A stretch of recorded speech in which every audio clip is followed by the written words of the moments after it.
তোমরা কি জানো আজকের দিনটা আমার কাছে অনেকটা স্পেশাল। কেন সেটাও তোমাদেরকে বলছি, দাঁড়াও দাঁড়াও।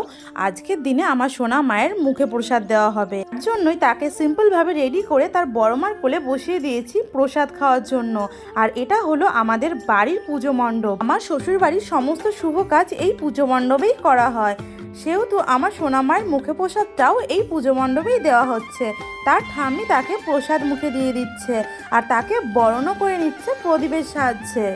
আজকে জানো তো অনেক গরম পড়েছে, এর জন্যই আমার সোনামাকে সিম্পলভাবে একটু সাজিয়ে দিয়েছি।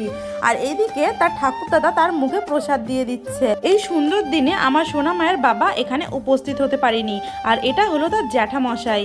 তারপরে আমরা সকলে মিলে চলে এসেছি ঘরে, আর ঘরে এসে তার ছোট ঠাম্মি তার মুখে প্রসাদ দিয়ে দিচ্ছে। আর সোনামা কিন্তু তার ছোট পিসিমণির কোলে বসে রয়েছে। বিকেল বেলায় তার বাবাকে পেয়ে সে ভীষণ খুশি, এর জন্যই সে ঘুরু ঘুরু করছে বাবার কোলে।